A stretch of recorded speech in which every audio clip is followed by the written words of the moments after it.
Hello student, welcome to RK toppers academy. मैं हूं Rakesh sir.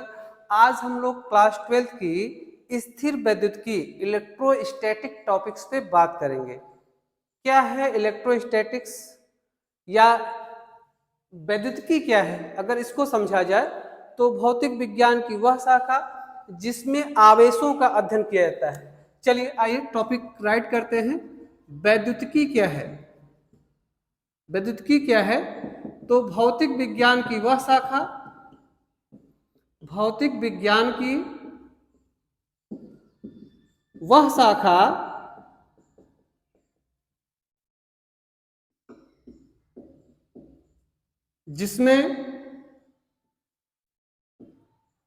जिसमें आवेशों का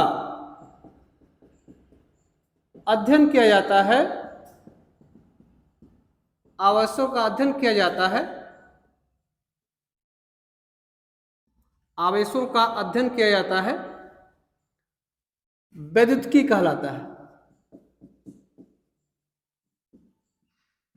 क्या कहलाता है भाई? वैद्युतिकी कहलाता है। फिर से सुन लीजिए, भौतिक विज्ञान की वह शाखा जिसमें आवेशों का अध्ययन किया जाता है वैद्युतिकी कहलाता है। और वैद्युतिकी टू टाइप्स की होती है, स्थिर वैद्युतिकी, स्थिर वैद्युतिकी जो क्लास 12th के एक सब्जेक्ट है, और एक गतिक वैद्युतिकी भी होती है।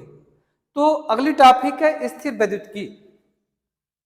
अगली टॉपिक है स्थिर वैद्युतिकी क्या है? स्थिर वैद्युतिकी स्थिर वैद्युतिकी क्या है? ध्यान से समझेंगे। भौतिक विज्ञान की वह शाखा जिसमें स्थिर आवेशों, लिखेंगे वही, भौतिक विज्ञान की वह शाखा जिसमें भौतिक विज्ञान की वह शाखा जिसमें स्थिर आवेशों का अध्ययन किया जाए या स्थिर आवेशों के गुणों का अध्ययन किया जाए, क्या कहलाएगा भाई? स्थिर वैद्युतिकी कहलाएगा। या फिर भौतिक विज्ञान की वह शाखा जिसमें स्थिर आवेशों द्वारा लगने वाले बलों, विभवों और उनके क्षेत्रों का अध्ययन किया जाए।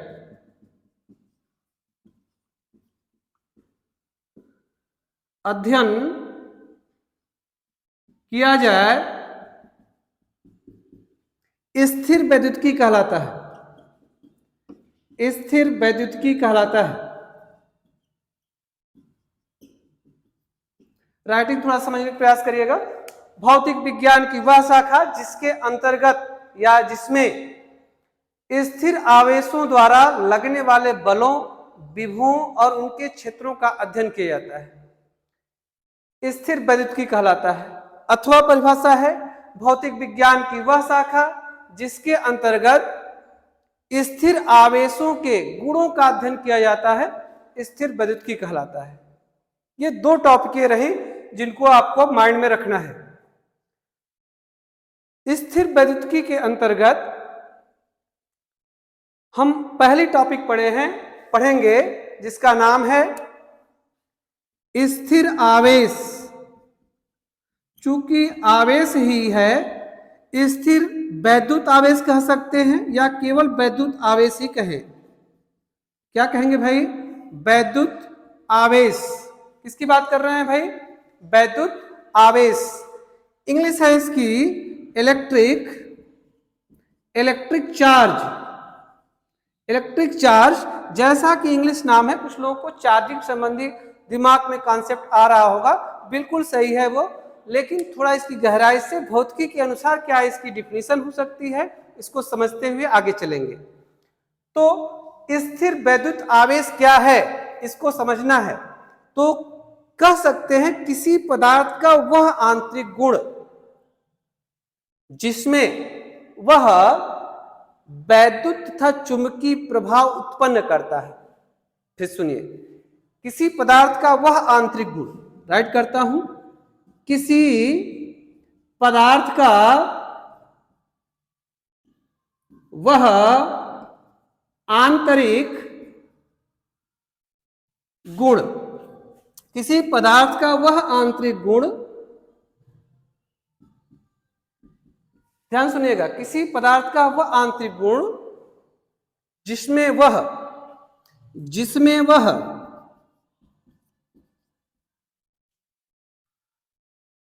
वैद्युत तथा चुंबकीय प्रभाव उत्पन्न करे, जिसमें वह वैद्युत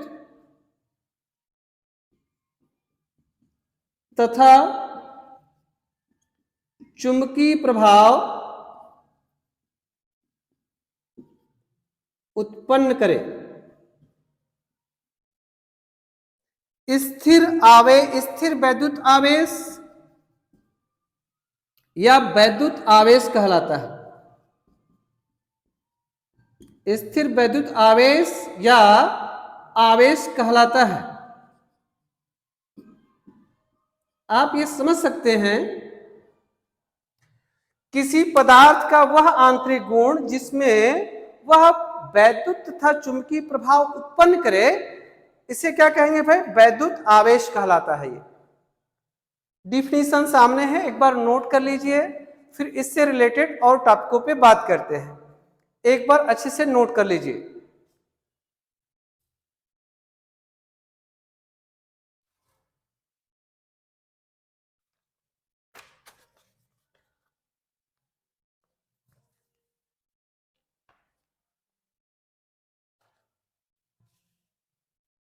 तो मे भी आप लोग नोट कर चुके होंगे, न हो तो वीडियो को स्किप करके रोक करके उसमें वीडियो को रोक करके आप इसको लिख सकते हैं, ठीक ना।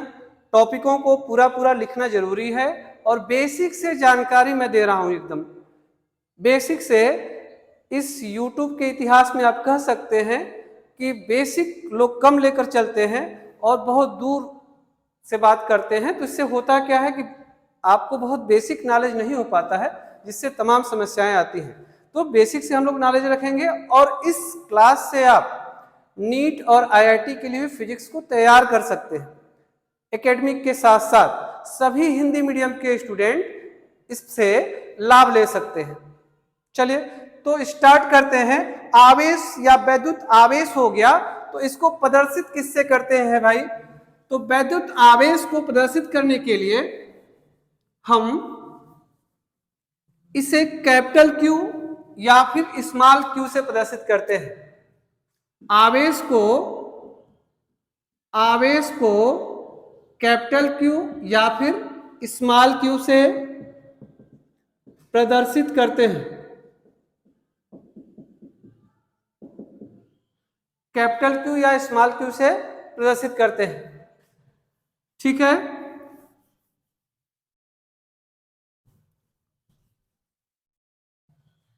तो कुछ टॉपिक हैं जिसको माइंड में रखना है। आवेश को कैपिटल Q या स्मॉल q से प्रदर्शित करते हैं, और आवेश का MKSA पद्धति में मात्रक, आवेश का MKSA पद्धति में मात्रक,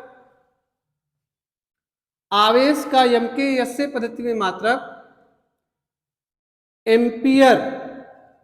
एम्पियर सेकेंड होता है। अब ये होता कैसे है ये भी देख लीजिए। आवेश का MKSA पद्धति में मात्रक एम्पियर सेकेंड होता है। एक्चुअली में आप पढ़ चुके हैं हाई स्कूल में ही, Q बराबर IT होता है, या फिर I इक्वल टू Q/T पढ़े होंगे, और यहां से Q इक्वल टू IT कह सकते हैं। Q इक्वल टू क्या कह सकते हैं? IT कह सकते हैं। तो I धारा है, धारा का मात्रक एम्पियर होता है, और समय का मात्रक सेकेंड होता है। तो एम्पियर सेकेंड MKSA पद्धति में अगर कहें, कभी आपसे पूछे एग्जाम में, चाहे CUT या किसी में, तो आप क्या करेंगे? एम्पियर सेकेंड कहेंगे। जबकि SI पद्धति में आवेश का मात्रक, इसी वैद्युत आवेश की बात हो रही है, आवेश का SI पद्धति में मात्रक एसआई पद्धति में मात्रक कूलाम होता है। एक कूलाम नामक वैज्ञानिक थे जिसने उन्हें आवेश संबंधी अवधारणा अपनी दी, तो उनके सम्मान में आवेश का एसआई पद्धति में मात्रक कूलाम होता है। आगे ध्यान देंगे, इसी आवेश को सीजीएस पद्धति में इसकी एक और मात्रक होता है जिसको स्टेट कूलाम कहते हैं। आवेश का सीजीएस पद्धति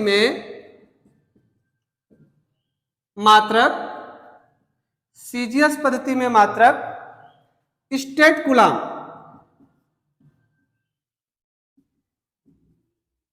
कूलाम होता है। क्या होता है भाई? स्टेट कूलाम होता है सीजीएस पद्धति में। तो मात्रकों को याद रखना है कि एमकेएस पद्धति में कहीं पूछे तो एम्पियर सेकेंड कहेंगे, और आवेश का मात्रक एसआई पद्धति में पूछे तो कूलाम कहेंगे, उसी आवेश का मात्रक सीजीएस पद्धति में पूछता है तो स्टेट कूलाम कहेंगे। और इसमें भी थोड़ी जानने की जरूरत है कि एक स्टेट कूलाम में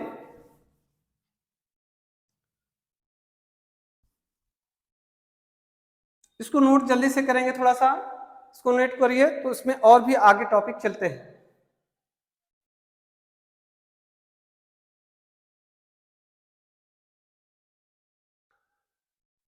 चलिए ठीक है, मैं भी नोट कर लिए होंगे।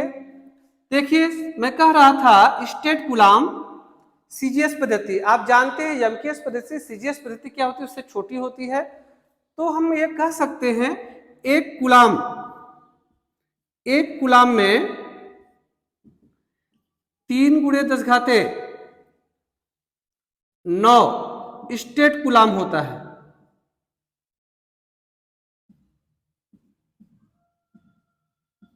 ठीक है ना? एक कूलाम मीन्स ऐसे भी लिख सकते हैं 1 कूलाम इक्वल्स टू, एक कूलाम में 3×10⁹ स्टेट कूलाम होता है।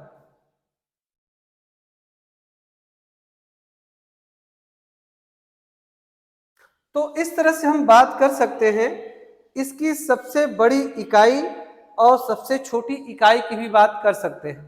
ठीक है ना? तो ध्यान से समझिएगा, आवेश की सबसे छोटी इकाई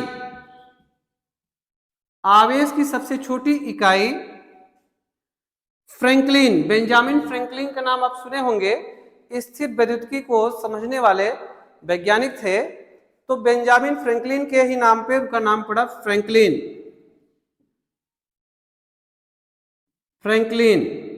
ये फ है,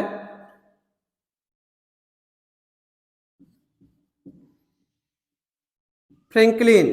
तो आवेश की सबसे छोटी इकाई, सबसे छोटी यूनिट की बात की जाए तो वो है फ्रैंकलिन।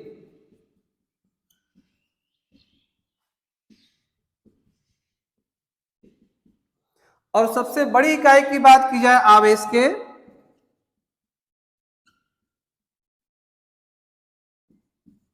आवेश की सबसे बड़ी इकाई फैराड या फैराडे होता है।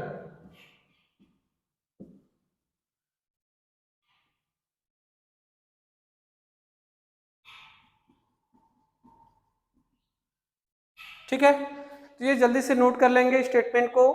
ये कुछ स्थिर वैद्युतिकी में स्थिर आवेश या कहें आवेश से रिलेटेड कुछ नोट्स हैं जिसको माइंड में आपको रखना है।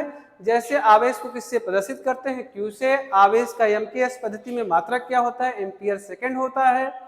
और आवेश का एसआई पद्धति में मात्रक कूलाम होता है। आवेश का सीजीएस पद्धति में मात्रक स्टेट कूलाम होता है। और एक कूलाम में कितना स्टेट कूलाम होगा? 3×10⁹ स्टेट कूलाम होता है।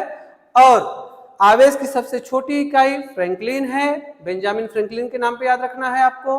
और आवेश की सबसे बड़ी इकाई फैराड या फैराडे होती है। नोट कर लीजिए जल्दी से।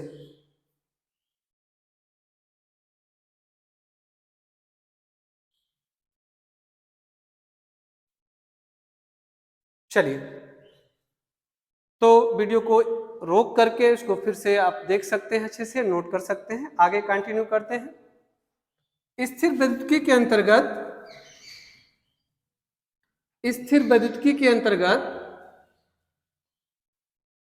स्थिर वैद्युत आवेश हम लोगों ने पढ़ा। अब है आवेश के प्रकार। आवेश कितने प्रकार के होते हैं?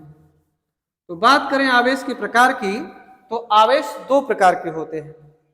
आवेश कितने प्रकार भाई? दो प्रकार। देखिए तो आवेश दो प्रकार के होते हैं।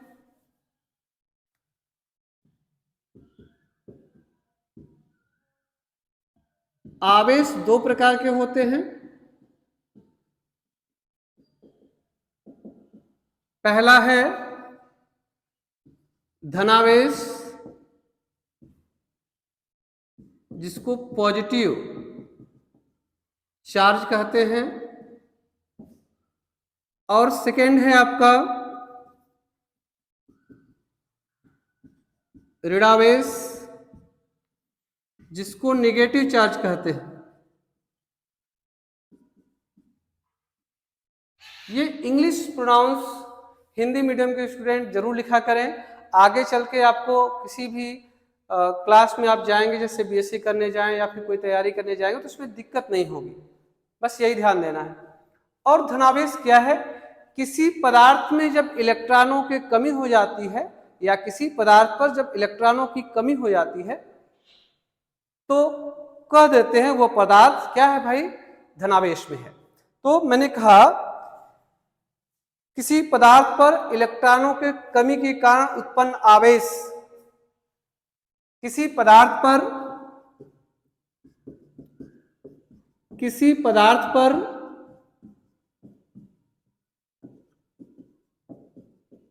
इलेक्ट्रॉनों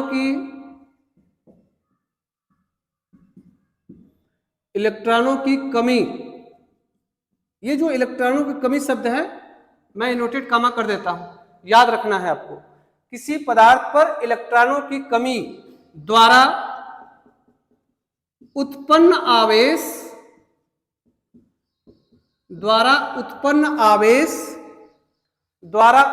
आवेश धनावेश कहलाता है। तो कंफर्म हो गया होगा धनावेश क्या है। और इस धनावेश में चूंकि आप पढ़ चुके हैं, केमिस्ट्री की थोड़ी बहुत नॉलेज रखते होंगे, तो धनावेश मतलब पॉजिटिव चार्ज। इसका मतलब इलेक्ट्रॉन वो क्या कर रहा है भाई? त्याग रहा है, ठीक ना, यानी इलेक्ट्रॉन बाहर निकल रहे हैं। जबकि द्रव्यमान संख्या बराबर होता है प्रोटॉनों की संख्या धन न्यूट्रॉनों, दो प्रोटॉनों की संख्या धन न्यूट्रॉनों की संख्या। न्यूट्रॉन तो ठीक है नाभिक में पूरा होंगे, प्रोटॉन उतने ही होते हैं जितने नाभिक के बाहर इलेक्ट्रॉन स्पिन कर रहे होते हैं। अगर इलेक्ट्रॉनों में कमी हुई, इलेक्ट्रॉनों की संख्या में कमी हुई, तो द्रव्यमान संख्या में भी कमी हो जाएगी। इसका मतलब ये रहा कि उसका द्रव्यमान भी कम हो जाएगा। तो किसी पदार्थ पर इलेक्ट्रॉनों की कमी द्वारा उत्पन्न आवेश धनावेश कहलाता है। और हम इसमें नोट में कह सकते हैं कि धनावेश में इलेक्ट्रॉन की कमी के साथ साथ द्रव्यमान में भी क्या होती है? कमी हो जाती है, ठीक ना। तो कोई पदार्थ यदि किसी पदार्थ में इलेक्ट्रॉनों की यदि कमी हो रही है, तो उसकी द्रव्यमान संख्या में भी क्या हो जाएगी? या द्रव्यमान में भी क्या होगी? कमी होगी। इलेक्ट्रॉन किसी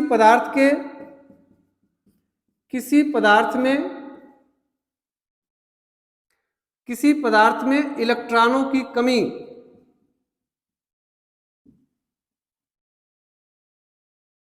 पदार्थ के द्रव्यमान में भी कमी को व्यक्त करता है। मीन्स इलेक्ट्रॉनों की कमी होगी तो पदार्थ के द्रव्यमान में भी कमी होगी। याद रखना है इसको, इलेक्ट्रॉनों की कमी यानी धनावेश। क्लियर है? नेक्स्ट है ऋणावेश। अगली टॉपिक है आपकी ऋणावेश। क्या है? सेम परिभाषा यहां से लिखेंगे। ये धनावेश है, पॉजिटिव चार्ज, ऋणावेश नेगेटिव चार्ज हो गया। तो किसी पदार्थ पर इलेक्ट्रॉनों की अधिकता या वृद्धि, किसी पदार्थ पर इलेक्ट्रॉनों की वृद्धि, किसी पदार्थ पर इलेक्ट्रॉनों की वृद्धि द्वारा उत्पन्न आवेश ऋणावेश कहलाता है। उत्पन्न आवेश ऋणावेश कहलाता है या ऋण आवेश कहलाता है।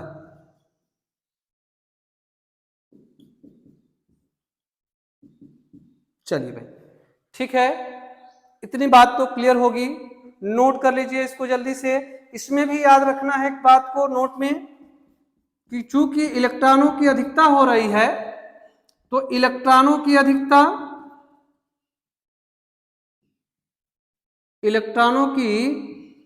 या वृद्धि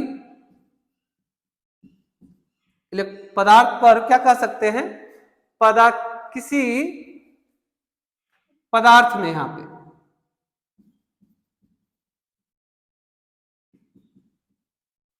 किसी पदार्थ में, याद रखेंगे, किसी पदार्थ में इलेक्ट्रॉनों की कमी होती है तो पदार्थ में द्रव्यमान में भी कमी होगी, और इलेक्ट्रॉनों में वृद्धि हो रही है, इलेक्ट्रॉनों की वृद्धि हो रही है, ठीक ना। किसी पदार्थ में लिख लेते हैं, किसी पदार्थ में इलेक्ट्रॉनों में वृद्धि,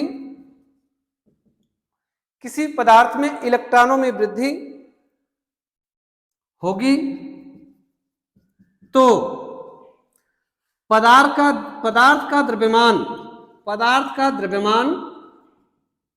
भी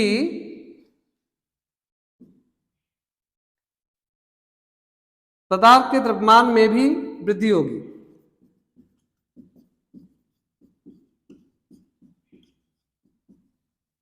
ये नोट कर लीजिए जल्दी से, ये जल्दी से नोट कर लेना है।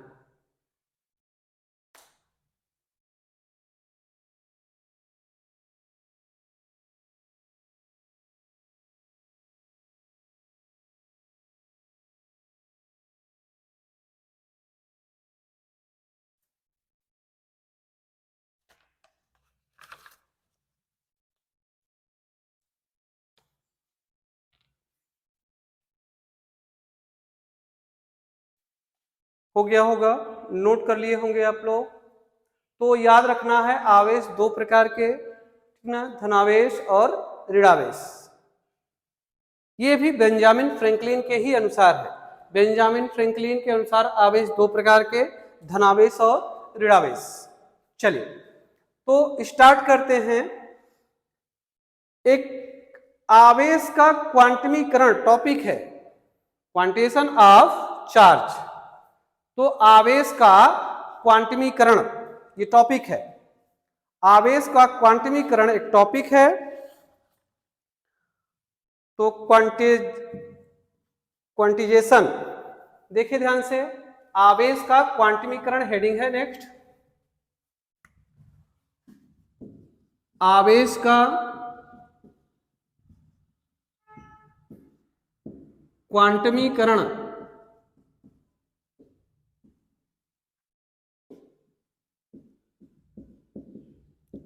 Quantisation of charge.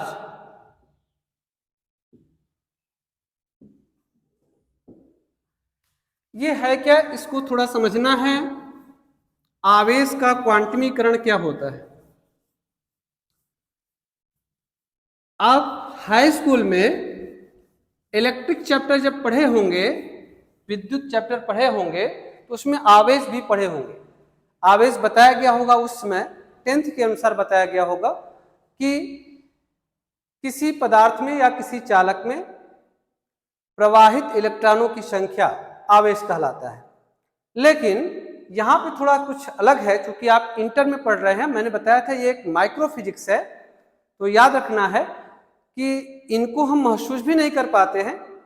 तो जब तक आवेश फॉर्म में तो कुछ भी नहीं कर सकते, तो उसको डिटेल को समझेंगे थोड़ा सा गहराई से। आवेश का क्वांटमीकरण क्या है? आवेश का क्वांटमीकरण, क्वांटिजेशन ऑफ चार्ज। तो क्वांटिजेशन ऑफ चार्ज क्या होता है? आप कहीं पे ये फार्मूला देखे होंगे, Q equals to N into e, जहां N क्या होता है? पूर्णांक होता है, और E इस पर आवेश होता है, इलेक्ट्रॉन पर आवेश होता है। तो कह सकते हैं किसी पदार्थ पर उपस्थित कुल आवेश उस पदार्थ के एक इलेक्ट्रॉन के आवेश का पूर्ण गुणज होता है। फिर से परिभाषा में लिखूंगा यहां पे, किसी पदार्थ पर उपस्थित कुल आवेश, किसी पदार्थ पर उपस्थित कुल आवेश, किसी पदार्थ पर उपस्थित कुल आवेश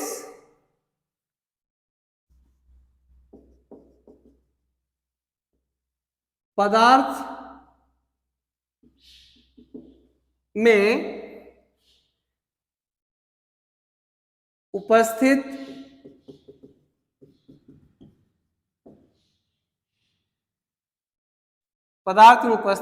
एक इलेक्ट्रॉन के आवेश का, पदार्थ में उपस्थित एक इलेक्ट्रॉन के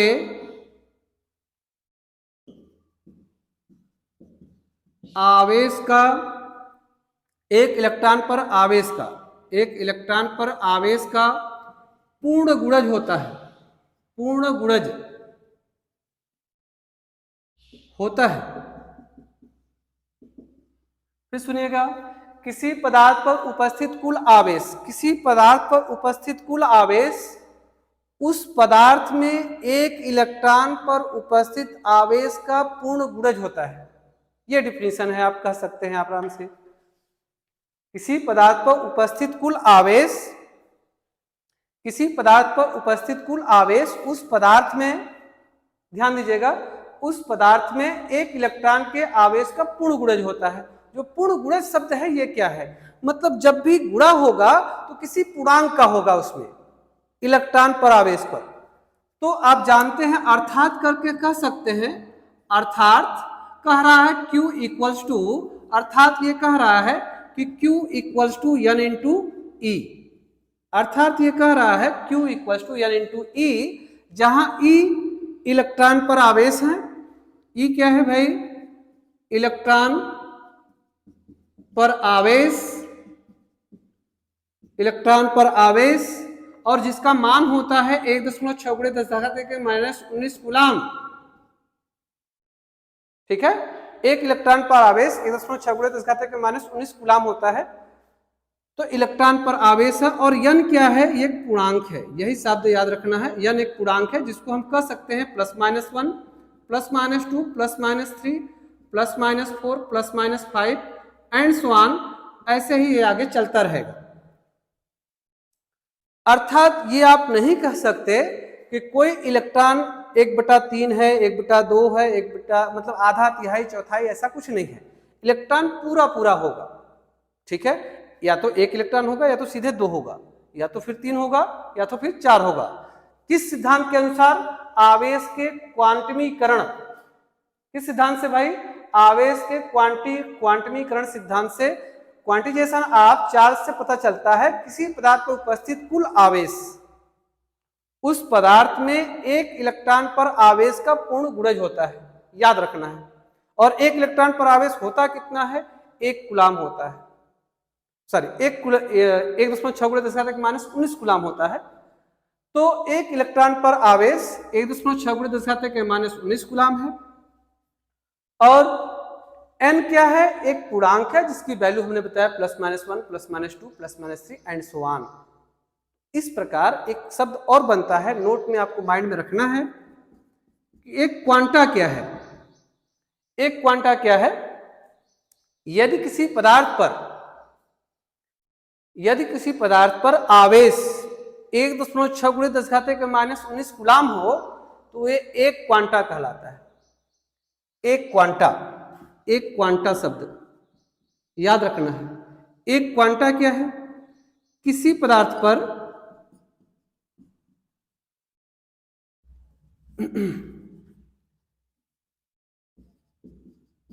यदि किसी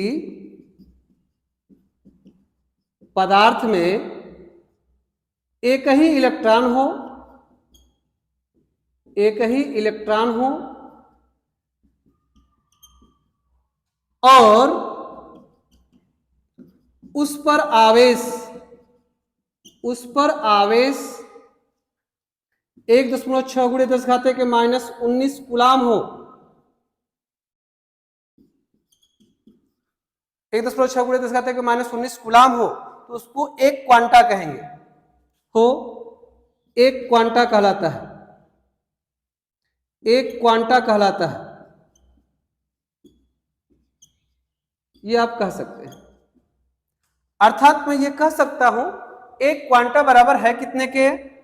एक क्वांटा बराबर हम कह सकते हैं, एक क्वांटा बराबर 1.6 × 10⁻⁻19 कूलाम। याद रखना है इसको। तो एक क्वांटा बराबर 1.6 × 10⁻⁻19 कूलाम होता है। नोट कर लीजिए जल्दी से।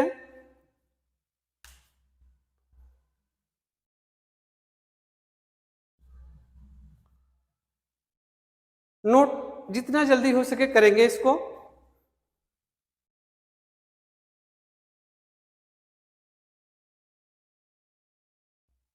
आवेश का क्वांटमीकरण सिद्धांत पे ढेर सारे क्वेश्चन आते हैं एग्जाम में, तो मैं कुछ क्वेश्चनों को लूंगा यहां से ताकि हम लोग साथ में क्वेश्चन भी प्रैक्टिस करते रहें। होता क्या है, स्टूडेंट को चैप्टर तो समझ में आ जाता है, मैक्सिमम फिजिक्स में यही शिकायत रहती है, सर मुझे चैप्टर तो समझ में आ गया लेकिन न्यूमेरिकल नहीं बन रहा है।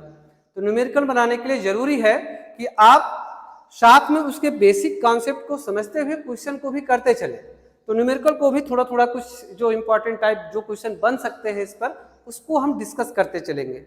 चलिए, तो आवेश के क्वांटमीकरण सिद्धांत यानी N × E पे कुछ क्वेश्चन लेते हैं, ठीक ना। कुछ क्वेश्चन लेते हैं, जैसे ध्यान से सुनिएगा, आवेश के क्वांटमीकरण पर कुछ क्वेश्चन ले लेते हैं। तो आप एक क्वांटा भी समझ गए कि क्या है। अच्छा, इससे रिलेटेड एक टॉपिक और है, नोट में जब लिखी रहे तो नोट में एक चीज और माइंड में रखेंगे। एक क्वांटा जिस तरह से आप माइंड में रखे, ऐसे ही क्वार्टज होता है। आजकल नई शोधों के अनुसार क्वार्टज, ठीक ना, क्वार्टज में क्या होता है, इसमें दो तरह के आवेश बनते हैं, ±1/3 और एक ±2/3 है, ठीक ना।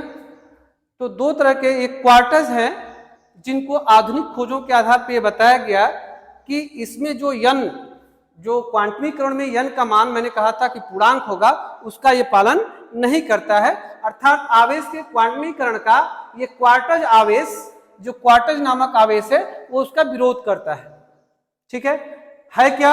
एक है आपका ±1/3 और दूसरा है ±2/3। ये क्वार्टज है, याद रखना है, ये क्या है, एक क्वार्टज है, ठीक है। तो इस तरह से याद रखेंगे। क्वार्क भी कहते हैं इसको, क्वार्क भी कहते हैं। क्या कहते हैं भाई? क्वार्क। तो जो क्वार्क हैं वो दो तरह के हैं, मैंने बता दिया कि ±1/3 और ±2/3। क्वार्क नाम से भी याद रखेंगे, मैक्सिमम बुकों में यही मिलता है, ठीक है ना। या क्वार्टज भी कह सकते हैं, लेकिन अच्छा होगा क्वार्क ही कहें जो लिखा हुआ है। चलिए, तो दो तरह के आवेश हैं क्वार्क, ±1/3 और ±2/3। किसी किसी बुक में ओनली -1/3 और -2/3 दिया हुआ है, कोई दिक्कत नहीं है। वो आवेश के पक्ष में ही बात कर रहे हैं, इलेक्ट्रॉन के पक्ष में ही बात कर रहे हैं, लेकिन ये पॉजिटिव नेगेटिव दोनों होता है, ये माइंड में रखना है। कोई भी आवेश होगा, इसका ये गुण होगा कि वो त्याग भी सकता है और ग्रहण भी कर सकता है, ठीक है ना। इस पे और शोधों की जरूरत है। तो इस टॉपिक को बस इतना बस माइंड में रखेंगे ताकि क्वार्क को पूछे तो आपको एग्जाम में समझ में आए कि हाँ, क्वार्क नाम की चीज भी हम जानते हैं। चलिए, एक क्वेश्चन लेते हैं हम लोग। किसी पिंड पर, इस पर एक आवेश के क्वांटमीकरण पर एक क्वेश्चन लेते हैं। किसी पिंड पर -80, ध्यान समझिएगा, किसी पिंड पर, क्वेश्चन है आपका, किसी पिंड पर -80 माइक्रोकूलाम आवेश है, तो माइक्रोकूलाम का आवेश है, तो अतिरिक्त इलेक्ट्रॉनों की संख्या, तो अतिरिक्त इलेक्ट्रॉनों की संख्या, अतिरिक्त इलेक्ट्रॉनों की संख्या क्या होगी? मीन्स यन पूछा जा रहा है आपसे। अतिरिक्त इलेक्ट्रॉन, जैसा कि ये कह रहा है किसी पिंड पर इतना माइक्रोकूलाम का आवेश है, ठीक ना। अतिरिक्त इलेक्ट्रॉन का मतलब है उसके पास अधिक इलेक्ट्रॉन है, उनको परिभाषित करना है। तो यहाँ माइनस का कोई सेंस ही नहीं है, आप डायरेक्ट समझेंगे क्यू की वैल्यू दिया है, क्यू का मान दिया है 80 माइक्रोकूलाम, माइनस लिखने से कोई सेंस नहीं है, ठीक ना, क्योंकि हमको इलेक्ट्रॉनों की संख्या काउंट करनी है, हमको ये नहीं बताना है कितने इलेक्ट्रॉन अधिक या कम, ये नहीं बताने हैं।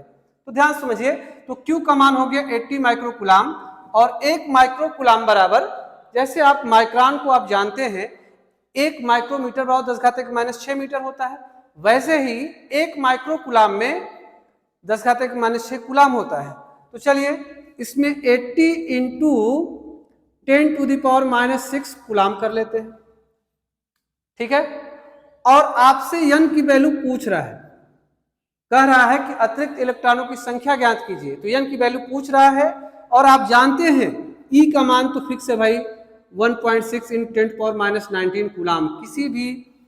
किसी भी इलेक्ट्रॉन पर जो आवेश होता है वो 1.6 × 10⁻⁻19 कूलाम हो सकता है। अगर यदि बात करें ऋणावेश है तो वही -1.6 × 10⁻⁻19 कूलाम कहेंगे, अगर धनावेश है तो +1.6 × 10⁻⁻19 कूलाम कहते हैं, ठीक है। तो आइए क्वेश्चन करते हैं हम लोग। क्या क्वेश्चन है? किसी पिंड पर -80 माइक्रोकूलाम आवेश है, तो अतिरिक्त इलेक्ट्रॉनों की संख्या क्या होगी?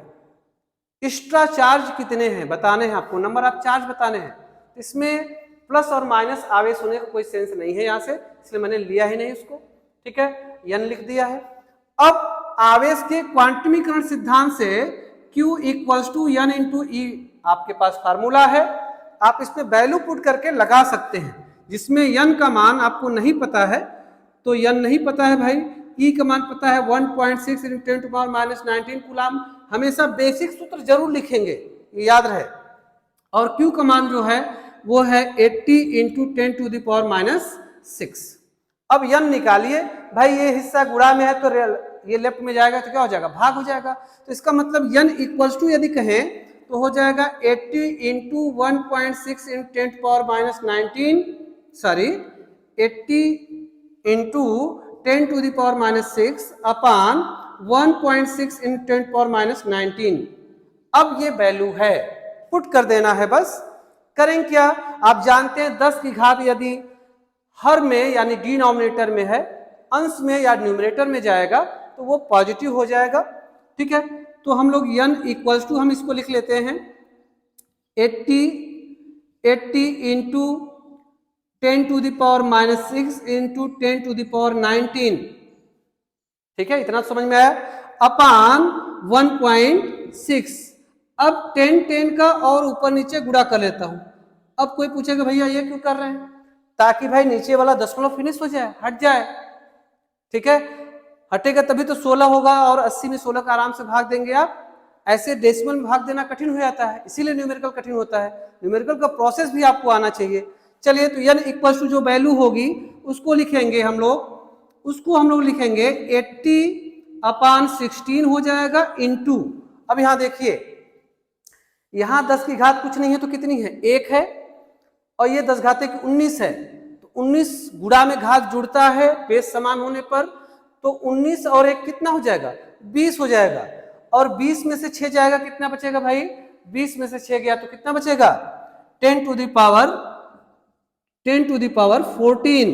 14 बचेगा भाई, ठीक है। अब 16 का आराम से भाग दे लीजिए, तो यन = आप दिख जाएगा 16×5 = 80, ठीक है ना, 16×5 = 80 हो गया, आराम से भाग चला गया इसमें, ठीक है ना। तो 5.0 गुणे 10 घाते के 14 इतने इलेक्ट्रॉन होंगे। नंबर ऑफ इलेक्ट्रॉन ही पूछा था, तो इतने क्या होंगे, इलेक्ट्रॉन होंगे। ठीक है, चलिए तो एक क्वेश्चन की प्रैक्टिस हमने कराई, जल्दी से नोट करिए, देन नेक्स्ट पे चलते हैं। और जल्द ही हम कोशिश करेंगे ये सब चीजें लाइव हम लोग स्टार्ट करें। अभी तो नोट करने के लिए मैं कह रहा हूं, लाइव भी हम लोग जल्द ही स्टार्ट कर देंगे इसमें।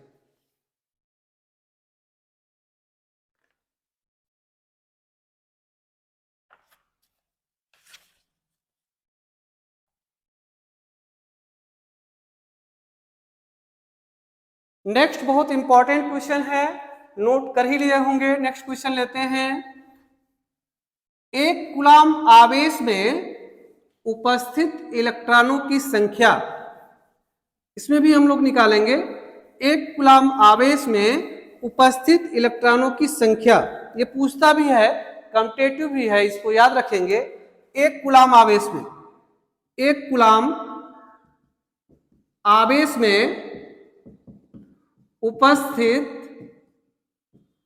इलेक्ट्रॉनों की संख्या क्या होगी। ठीक है, बहुत एक एक नंबर के क्वेश्चन है, बहुत ही इंपॉर्टेंट है, इसको माइंड में कॉन्सेप्ट को समझना है।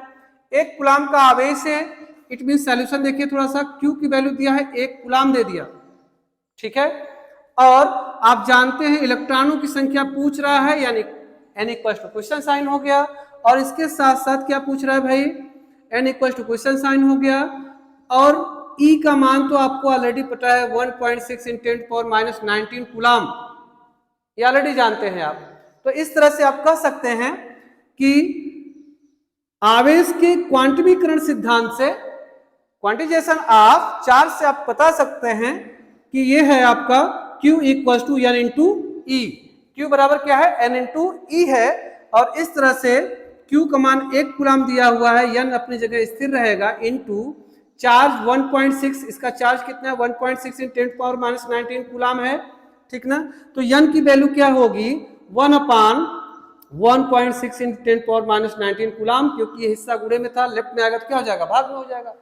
चलिए, तो इतना तो बेसिक आपको आता ही है। और अब क्या करेंगे भाई, इस 10⁻⁹ को ऊपर ले जाएंगे तो पॉजिटिव हो जाएगा, बताया था आपको, निगेटिव अंश में जाता है तो पॉजिटिव हो जाता है, अपॉन 1.6। अब क्या करेंगे इसमें, अब हम लोग क्या करेंगे, इसमें हम लोग 10 का गुणा कर देते हैं। कितने गुणा कर देते हैं भाई, 10 का, ताकि ये पूर्णांक में बदल जाए नीचे वाला। तो n इक्वल टू, एक अंक पे दशमलव है इसीलिए 10 के गुणा, 2 अंक पे दशमलव रहता तो 100 से गुणा। दाएं तरफ से देखा जाता है, बाएं से ना देख लेना। तो ये है आपका, ये हो जाएगा 10, और इसमें से भी एक 10 निकाल लें तो ये हो जाएगा 100। ठीक है ना, गुणे 10 घाते के 18, कितना दिखेगा भाई 18, अपान ये हो जाएगा 16। क्यों ऐसा किया, एक तो 10 इसमें से क्यों निकाल लिया, अरे भाई 10 घाते 19 है, मीन्स एक पे 19 जीरो है, एक तो जीरो निकाल लिया, मीन्स 10 निकाल लिया, 10 निकला, अगले से गुणा हुआ तो 10 10 में 100 हो गया, और 100 गुणे 10 घाते 18 है, बटे 16 लिखा हुआ है। अब 100 में 16 का भाग देना आसान है ना भाई, भाग दे लेंगे। n इक्वल टू कितना होगा 16, तो 16 पाँचे 80, ऐसे ही चले जाओ। ठीक ना, 16 छक्का 96 भी कह सकते हैं। ठीक ना, तो 16 छक्का 96, बचा कितना, बचा कितना भाई 96, 100 में से 96 घटेगा 4 बचेगा। ठीक ना, यानी फिर दशमलव लगा है तो 40 कह सकते हैं, और 40 में तो 16 दूना के 32 हो गया, बचा 8, 40 में से 32 घटा कितना बचा 8, फिर दशमलव चूंकि लगा ही है तो 80 हो जाएगा, तो 16 बचे 80, यानी 6.25 × 10⁻18 इलेक्ट्रॉन्स, इतने इलेक्ट्रॉन होंगे इसके पास। कोई पूछे तो डायरेक्ट कह सकते हैं एक कूलाम आवेश में इलेक्ट्रॉनों की संख्या कितनी होगी, तो आप क्या क्या कह देंगे, सीधे सीधे 6.25 × 10 घाते के 18 इलेक्ट्रॉन होंगे। नोट करिए इसको जल्दी से, देन नेक्स्ट हम लोग कंटिन्यू करेंगे।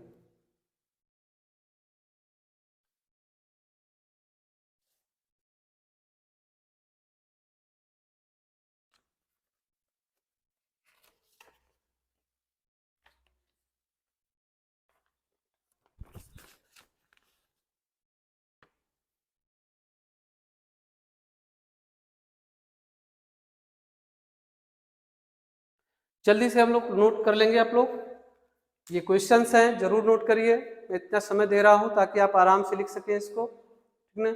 ये नहीं कि वीडियो आगे बढ़ गई आप लिख नहीं पाए। मैं कोशिश कर रहा हूं कि आपको ये सब ना फेस करना पड़े, फिर भी हम लोग आगे कंटिन्यूस करेंगे। कुछ क्वेश्चन मैंने, 1-2 क्वेश्चन मैंने लिए और आगे भी क्वेश्चन लूंगा।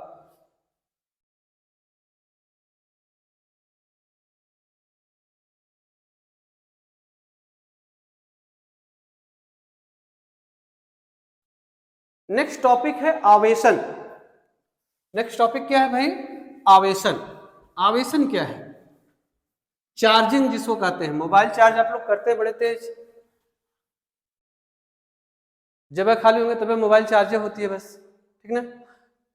तो आइए, आवेशन, आवेशन या फिर आवेशन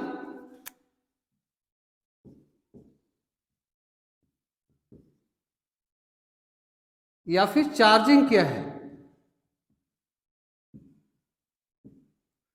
चार्जिंग, आवेशन या चार्जिंग क्या है? आवेशन वह प्रक्रिया है जिसमें पदार्थों में इलेक्ट्रॉनों का स्थानांतरण होता है, ठीक है ना। आवेशन, आवेशन वह प्रक्रिया है जिसमें इलेक्ट्रॉनों का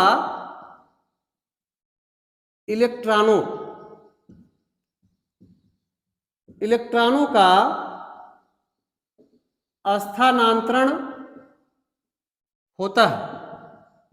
क्या होता है भाई? इलेक्ट्रॉनों का स्थानांतरण होता है।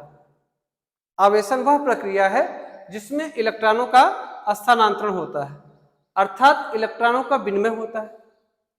अर्थात इलेक्ट्रॉनों का विनिमय होता है।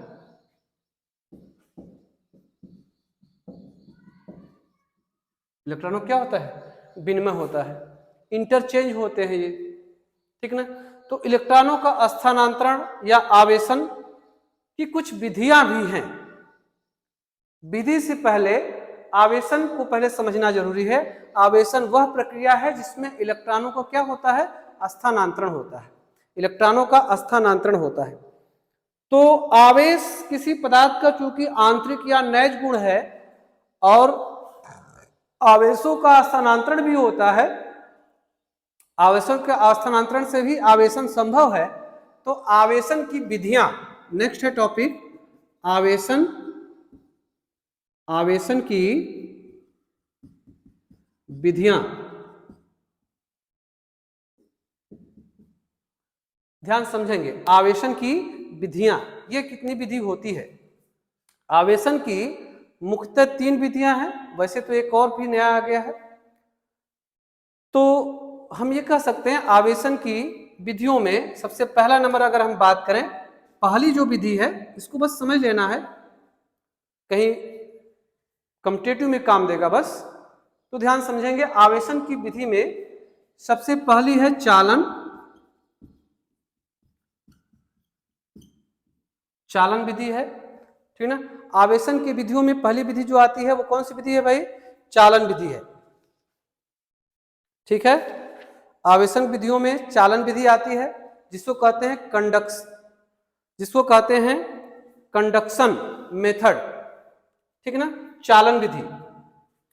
और दूसरा है आपका प्रेरण विधि, ठीक ना। दूसरा मेथड क्या है? प्रेरण विधि। और तीसरा है आपका घर्षण, जो मोस्ट इंपॉर्टेंट है, जिसको बेंजामिन फ्रैंकलिन ने महसूस किया था।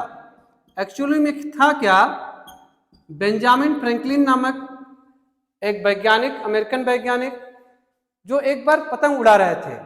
तो आप जानते हैं वहां पे जो पतंगे उड़ाई जाती हैं कपड़े की बनी हुई बड़ी बड़ी पतंगे होती हैं। जो डोर भी यूज किया जाता है वो चालक कोई पदार्थ होता है, कोई तार जैसा होता है, ठीक है ना।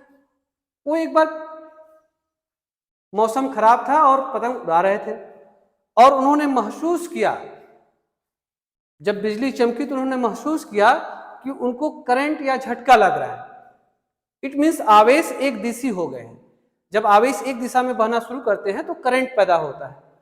तो उन्होंने महसूस किया कि उनको कुछ झटका जैसा लगा, तो उनको ऐसा उन्होंने फील किया कि ये बादलों के बीच घर्षण हुआ होगा, जिस कारण से, या आगे चल के इस पर अध्ययन हुआ, शोध हुआ, इस पर वैज्ञानिकों ने कहा बादलों के बीच घर्षण हुआ होगा, जिस कारण से आवेश उत्पन्न हुए और वही बिजली या तड़ित के रूप में नीचे आती है, जिसको आप बदली के मौसम में देख सकते हैं आराम से।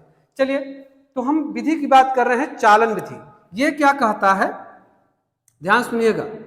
किसी आवेशित पदार्थ के पास, कोई आवेशित पदार्थ है, कोई आवेश है, कोई आवेशित पदार्थ है, उसके संपर्क में, ध्यान सुनिएगा, कोई आवेशित पदार्थ है, उसके संपर्क में ये आवेशित है, अनावेशित पदार्थ को हम ले आए,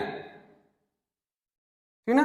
कोई आवेशित पदार्थ है और उसके संपर्क में अनावेशित पदार्थ को, संपर्क मतलब एकदम सटा के रखना है इसको, और इसमें इलेक्ट्रॉनों की बहुलता हो,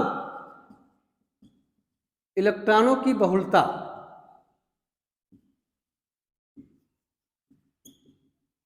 इस पदार्थ में इलेक्ट्रॉन भरपूर मात्रा में है। तो इलेक्ट्रॉन जब भरपूर मात्रा में है तो इस वजह से होगा क्या, ध्यान समझिए, तो इलेक्ट्रॉनों का स्थानांतरण स्टार्ट हो जाएगा, और यह स्थानांतरण या चालन तब तक होगा जब तक कि दोनों में इलेक्ट्रॉन बराबर न हो जाए। फिर से सुनिए, आवेशन की विधि में जो चालन विधि में बता रहा हूं, या चालन के रूप में जो आवेशन होता है, वो क्या होता है, किसी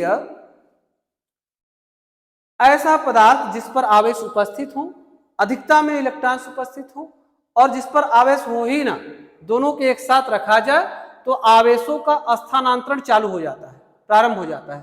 तो आवेश स्थानांतरित होना, जैसे ये प्लस आवेश है तो इसमें भी प्लस आवेश सब भरना शुरू कर देगा, और तब तक भरेगा जब तक दोनों में आवेश बराबर ना हो जाए, दोनों पदार्थों पर आवेश समान ना हो जाए, दोनों पदार्थों पर आवेश समान हो जाए, ठीक है भाई। तब तक ये इलेक्ट्रॉनों का स्थानांतरण होता है जब तक कि दोनों में आवेश समान न हो जाए। तो इस विधि को आवेशों का चालन विधि या आवेशीकरण का, या कि आवेशन का चालन विधि कहते हैं। नेक्स्ट है आपका टॉपिक प्रेरण विधि। इसमें क्या होता है, एक चालक के पास मैं कह रहा हूं, इसका मतलब एकदम सटा के नहीं रखना है, ठीक ना। एक चालक के पास दूसरा कोई चालक लाया जाता है और इस पर सपोज नेगेटिव चार्ज है, तो अगले में ऑटोमेटिक क्या उत्पन्न हो जाए, पॉजिटिव चार्ज उत्पन्न हो जाए। तो इस तरह से आप कह सकते हैं कि ऐसे को हम कहते हैं प्रेरण। इस आवेश की प्रेरणा से अगला आवेश पैदा हुआ। जब ये आवेश नहीं था तो ये आवेशित नहीं शो कर रहा था अपने आप को, लेकिन जैसे ही आवेशित हो गया इसने आवेश शो किया, ठीक है। नेक्स्ट है अगली विधि जो है वो है घर्षण विधि। यह बहुत इंपॉर्टेंट है, घर्षण आपको माइंड में रखना है। घर्षण विधि, घर्षण में क्या करते हैं, दो पदार्थों को हम लोग रगड़ते हैं, घसीटते हैं। जैसे दो पदार्थों में जैसे जैसे ले सकते हैं, दो कांच की छड़ों को मैंने लिया, कैसी छड़ों को लिया, कांच की छड़ों को ले लिया और इनको आपस में रगड़ा गया। इन कांच की छड़ों को लिया गया, इनको आपस में रगड़ा गया, तो कांच की छड़ है ये सब, किस चीज के भाई, कांच की बनी हुई है, कांच की छड़ी है, इसको आपस में रगड़ा गया। या फिर आप देखे होंगे घर्षण के ढेरों एग्जाम्पल आपको व्यवहारिक भी मिल जाते हैं। जैसे बालों में किसी पेन को इस तरह से रगड़ते हैं हम, और जब उसको जमीन पर कुछ ले जाते हैं नजदीक पास में, तो जो छोटे छोटे कण होते हैं उनको वो पेन क्या कर लेता है, आवेशित कर लेता है। अर्थात ये पेन पहले से आवेशित नहीं था, जब इसको हमने रगड़ा, घर्षण किया, तो इसमें आवेश पैदा हुए, और यह छोटे कणों को क्या करता है, खींचने लगता है, आकर्षित करने लगता है, ठीक ना। तो इस तरह से हम ये कह सकते हैं कि आवेश में घर्षण प्रक्रिया सबसे ज्यादा महत्वपूर्ण है देन की कोई और। इसी तरह से वैज्ञानिकों ने एक विद्युतदर्शी नाम से, फिर से देखेंगे, मैं कह रहा हूं वैज्ञानिकों ने एक विद्युतदर्शी विद्युतदर्शी नाम का एक प्रयोग किया, जिसमें उन्होंने देखा, उन्होंने क्या किया, एक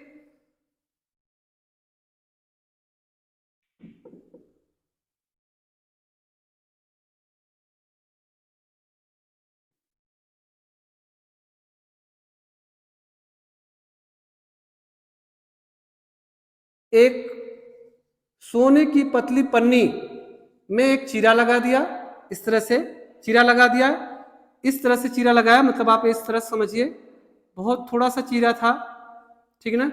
और जैसे ही यहाँ पे आवेश दिया गया, इसको प्लस आवेश दिया गया, तो चूंकि आप जानते हैं दोनों सिरे पर ही आवेश आएंगे, और इन आवेशों के बीच क्या हो गया, समान आवेशों के बीच प्रतिकर्षण होता है, अतः ये क्या हो गया, प्रतिकर्षित होकर ये पत्ती फैल गई। तो ये क्या दर्शाता है, विद्युतदर्शी, एक शब्द है विद्युतदर्शी, ठीक ना, इलेक्ट्रोस्कोप को दर्शाता है। इलेक्ट्रोस्कोप क्या है, इलेक्ट्रोस्कोप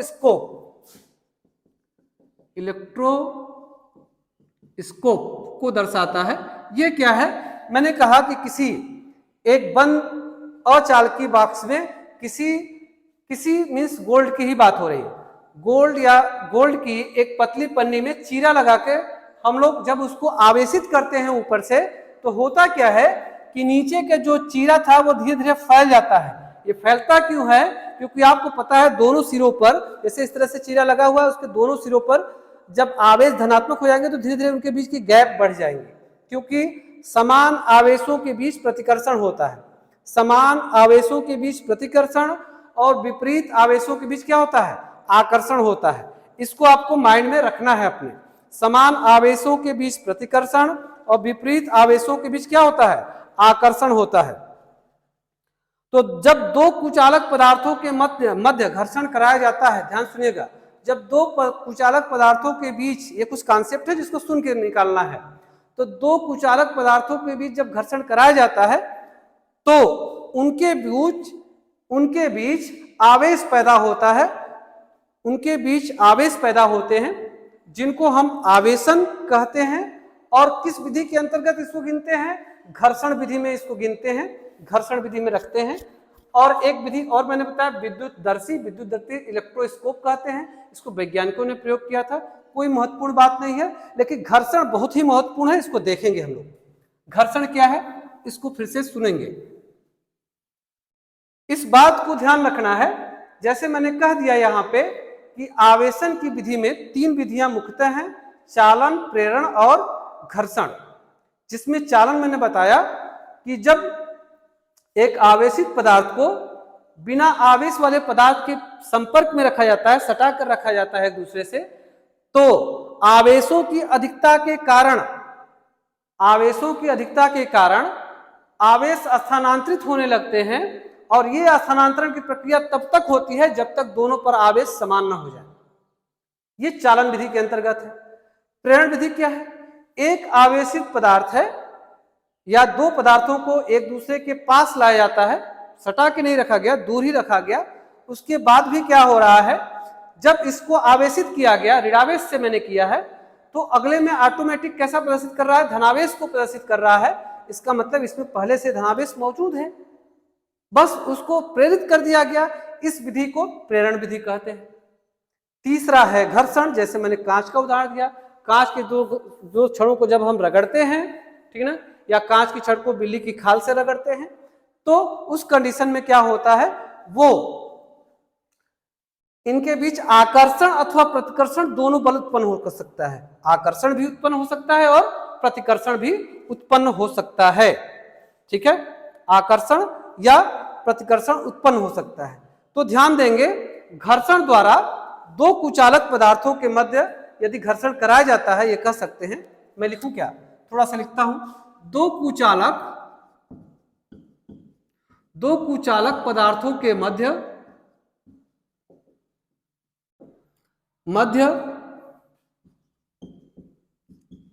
घर्षण कराया जाता है, तो उसमें आकर्षण अथवा प्रतिकर्षण दोनों बल उत्पन्न हो सकते हैं। या तो आकर्षण उत्पन्न होगा, ठीक ना, तो होता क्या है कराया जाता है तो कुचालक पदार्थ चालक में परिवर्तित हो जाते हैं। तो कुचालक पदार्थ चालक में बदल जाते हैं, बदल जाते हैं। हम ये कह सकते हैं इसको इस तरह से कि मान लीजिए x यहां पे कोई पदार्थ है, ठीक है ना, x कोई पदार्थ है और दूसरा कोई एक पदार्थ है जिसको हमने कह दिया y। इनके बीच घर्षण कराया गया। क्या कराया गया? घर्षण कराया गया। जब घर्षण कराया गया, जब फ्रिक्शन कराया गया तो उसमें इलेक्ट्रॉनों का स्थानांतरण हुआ। क्या हुआ भाई? इलेक्ट्रॉनों का स्थानांतरण, ठीक है, स्थानांतरण हुआ। इलेक्ट्रॉनों का स्थानांतरण होगा तो कंफर्म है आवेश होंगे ही होंगे। जो इलेक्ट्रॉन त्यागेगा वो पॉजिटिव होगा, जो इलेक्ट्रॉन ग्रहण करेगा वो क्या होगा? निगेटिव होगा। ये बात तो कंफर्म होगी। जो इलेक्ट्रॉन त्यागेगा, जो इलेक्ट्रॉन त्याग रहा है वो पॉजिटिव, जो इलेक्ट्रॉन ग्रहण कर रहा है वो क्या होगा? निगेटिव होगा। ठीक है, तो इस तरह से हम कुछ कह सकते हैं। कुछ चीजें हैं जिनको हमको माइंड में रखना है, जो एग्जाम में भी पूछता है। घर्षण में हम कुछ चीजें नोट में करेंगे। इसमें याद रखने की जो चीज है उसमें डायरेक्ट पूछ जाता है, जैसे सीयूटी वाले में पूछा था क्वेश्चनों को, वही कि बिल्ली की खाल और एबोनाइट की छड़, ये वो बहुत सारा क्वेश्चन उसने इस टाइप से क्वेश्चन पूछ सकता है। तो माइंड में रखेंगे। हम एक तरफ, दोनों एक तरफ पॉजिटिव रखते हैं, दूसरी तरफ क्या रखते हैं? निगेटिव, ठीक है ना। तो घर्षण, बीच में मैं घर्षण शब्द यूज कर रहा हूं, ठीक है। घर्षण के पश्चात वस्तुएं कैसी कैसी होंगी? पॉजिटिव होंगी, नेगेटिव होंगी। किसमें किसमें घर्षण हो रहा है वो भी याद रखना है, ठीक है ना। तो नोट में पहला नंबर जो माइंड में रखने, कांच की छड़ और रेशम को, कांच की छड़ है और रेशम है। इसकी बात हो रही भाई, रेशम की। इनको जब घर्षण कराया जाता है, मैं दोनों को इस तरह से ले रहा हूं, आप इस बात को समझेंगे। इनको जब घर्षण कराया जा रहा है तो जो कांच की छड़ है, जो कांच की छड़ है वो पॉजिटिव हो जाएगी, जो रेशम है वो निगेटिव हो जाएगा, ठीक है। दूसरे ऑप्शन में याद रखना है, एकदम एक एक चीज माइंड में रखनी है, इन्हीं सब से क्वेश्चन बनेगा। जैसे एबोनाइट की छड़ हो गई और बिल्ली की खाल। एबोनाइट की छड़ है, एबोनाइट और बिल्ली की खाल, सीधे लिख देता हूं, एबोनाइट और बिल्ली की खाल।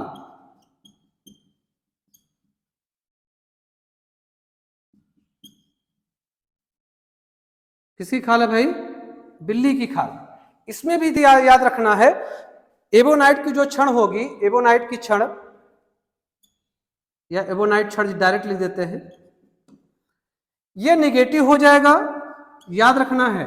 और बिल्ली की खाल क्या होगी? पॉजिटिव होगी, ठीक है। नेक्स्ट चलता हूं,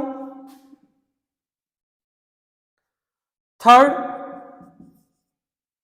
तीसरा, कंघी। सूखे हुए बाल में जब कंघी की जाती है तो वो भी आवेशित हो जाती है, छोटे छोटे टुकड़ों को, जमीन के टुकड़ों को उठाने लगती है। तो हम अगर बात करें कंघी और सूखे बाल, ये पूछा हुआ क्वेश्चन सीयूटी का है, कंघी और सूखे बाल, कंघी और सूखे बाल, ठीक है, सूखे बाल। तो याद रखना है, जो सूखे, कंघी क्या हो जाती है? पॉजिटिव हो जाती है, कंघी पॉजिटिव हो जाती है, और जो सूखे बाल होते हैं वो क्या हो जाते हैं? निगेटिव हो जाते हैं। जल्दी से नोट कर लीजिए, सूखे बाल मैंने बता दिया कि निगेटिव हो जाएंगे और कंघी क्या होगी? पॉजिटिव हो जाएगी। जल्दी से नोट करिए।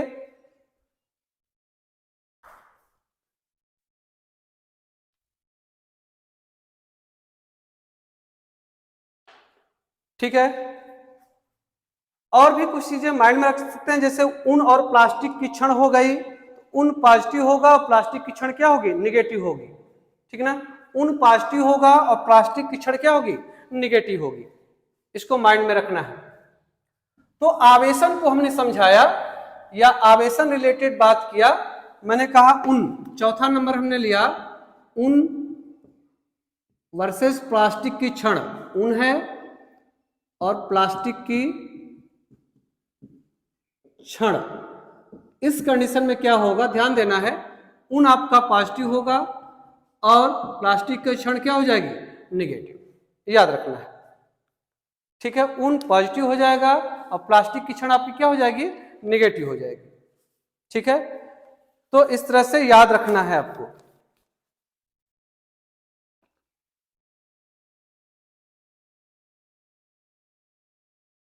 नेक्स्ट है law of conservation of charge. Next जो टॉपिक है law of conservation of charge. Law of conservation of charge में आवेश संरक्षण के सिद्धांत के नाम से आप जानते हैं। थोड़ा ध्यान से इसको देखेंगे इस टॉपिक को। आवेश संरक्षण का सिद्धांत किस नाम से जानते हैं भाई, आवेश संरक्षण का सिद्धांत। जैसा कि आपको पता है, पहले से हम लोग ऊर्जा के पक्ष में जाते हैं कि संपूर्ण ऊर्जा का मान सदैव नियत रहता है। वैसे ही इसमें किसी विलगित निकाय पर कुल आवेश का मान सदैव क्या रहता है, नियत रहता है। ठीक ना, तो किसी ये आवेश संरक्षण का सिद्धांत, आवेश संरक्षण का सिद्धांत, आवेश संरक्षण का सिद्धांत क्या है, किसी विलगित निकाय, याद रखिएगा किसी विलगित, ये जो विलगित शब्द है इस पर भी हम लोग बात करेंगे। किसी विलगित निकाय, किसी विलगित निकाय पर कुल आवेश सदैव नियत रहता है। कैसा रहता है भाई, नियत रहता है। आवाज सुनते रहेंगे आप लोग, किसी वजह से कोई प्रॉब्लम हुई तो इसको कंफर्म करेंगे। किसी विलगित निकाय पर कुल आवेश सदैव नियत रहता है। फिर से सुन लीजिए एक बार, किसी विलगित निकाय पर कुल आवेश सदैव नियत रहता है, अर्थात आवेश सदैव स्थिर रहता है। आवेश सदैव क्या रहता है, स्थिर रहता है, संरक्षित रहता है। अर्थात आवेश, आप चाहे तो लिख सकते हैं इसको, आवेश सदैव संरक्षित होता है। आवेश सदैव संरक्षित होता है या किसी विलगित निकाय पर कुल आवेश सदैव नियत रहता है। यह है आवेश संरक्षण का सिद्धांत। क्लियर है, आवेश संरक्षण का सिद्धांत। इसके बाद जो रूल आता है, जो लॉ आता है, जो नियम आता है, वो है आपका कूलाम का नियम। कूलाम का नियम नेक्स्ट है कूलाम का नियम।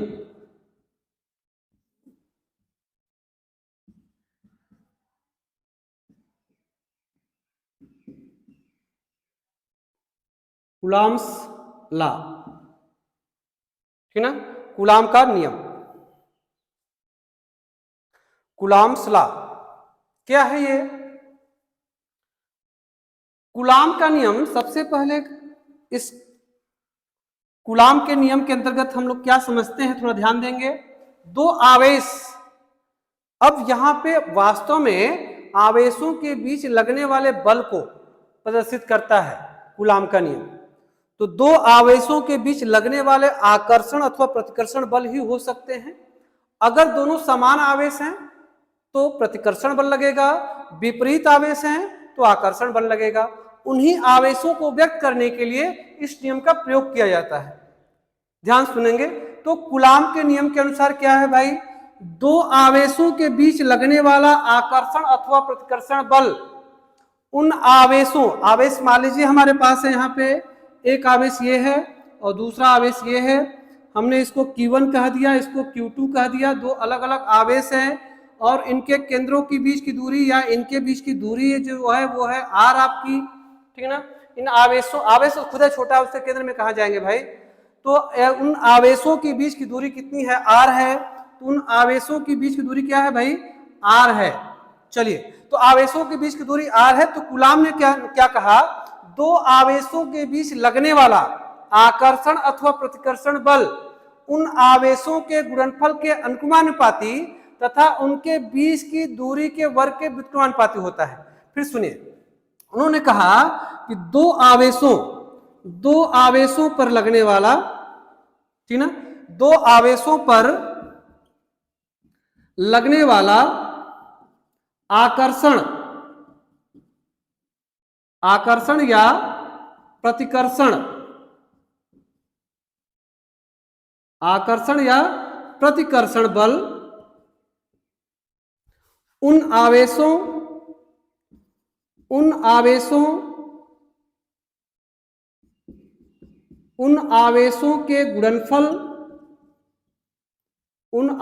के गुणनफल के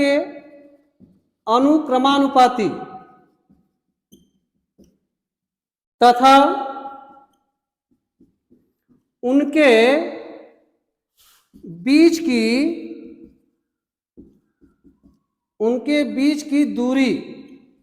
उनके बीच की दूरी के वर्ग के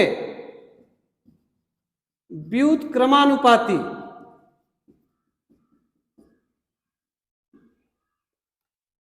फिर सुनिए, दो आवेशों पर लगने वाला आकर्षण अथवा प्रतिकर्षण बल उन आवेशों के गुणनफल के अनुक्रमानुपाती तथा उनके बीच की दूरी के वर्ग के व्युत्क्रमानुपाती होता है। अब इन्होंने कहा क्या, उसको समझेंगे अच्छे से। ये दोनों आवेश हैं और इनके बीच कोई न कोई बल लगने वाला है, जिसको हम स्थिर वैद्युत बल भी कहते हैं। दोनों आवेश को थोड़ी देर के लिए मान लिया गया कि स्थिर हैं, जबकि आवेश कहाँ स्थिर है भाई, मान लिया गया कि स्थिर है, तो इसको स्थिर वैद्युत बल का नियम भी कहते हैं। तो दो आवेशों के बीच लगने वाला आकर्षण अथवा प्रतिकर्षण बल उन आवेशों के गुणनफल के अनुक्रमानुपाती तथा उनके बीच की दूरी के वर्ग के व्युत्क्रमानुपाती होता है। इस तरह से हम कह सकते हैं, अर्थात जो ये कह रहा है उसको समझने का प्रयास करेंगे। अर्थात जो ये बल है स्थिर वैद्युत बल, कौन सा बल कह रहा हूं, स्थिर वैद्युत बल है, ये प्रोपोर्शनल होगा Q1 इंटू Q2, ठीक है ना, दोनों आवेशों के गुणनफल के अनुक्रमानुपाती का चिन्ह है ये प्रोपोर्शनल। इसी तरह से यही जो बल है इन आवेशों की बीच की दूरी के वर्ग के व्युत्क्रमानुपाती मतलब 1/r²। तो इस तरह से F proportional to Q1 Q2 upon r² होगा। जब प्रोपोर्शनल चिन्ह हटता है, जब प्रोपोर्शनल चिन्ह हटाया जाता है तो एक नियतांक आता है जिसको हम लोग कहते हैं K, Q1 Q2 upon r², ठीक है ना, Q1 Q2 अपान r²। तो CGS पद्धति में, किस पद्धति में भाई, CGS पद्धति में K का मान 1 होता है, K का मान 1 होता है। और MKS पद्धति में या SI पद्धति में कह सकते हैं, SI पद्धति में K का मान 1/4 पाई एप्सिलॉन नॉट होता है। एप्सिलॉन नॉट क्या है, यह निर्वात की विद्युतशीलता होती है।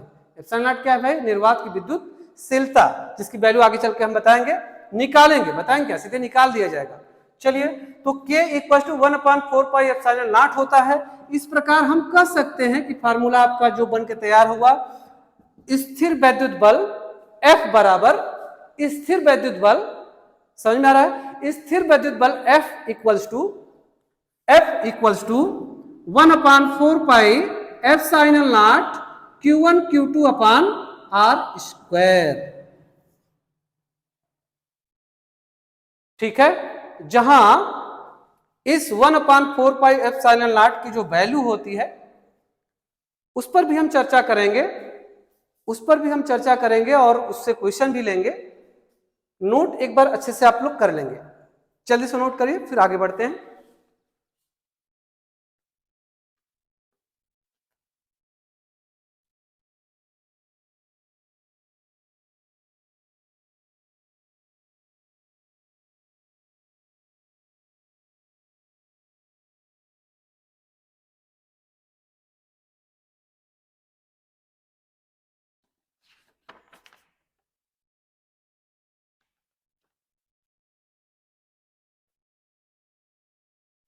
चलिए भाई, इस 1/4 पाई एप्सिलॉन नॉट अर्थात एसआई प्रति में जो वैल्यू है 1/4 पाई एप्सिलॉन नॉट, जिसको हम के की वैल्यू कह रहे हैं, वो 9 × 10⁻⁹ न्यूटन मीटर स्क्वायर पर कूलाम स्क्वायर होता है।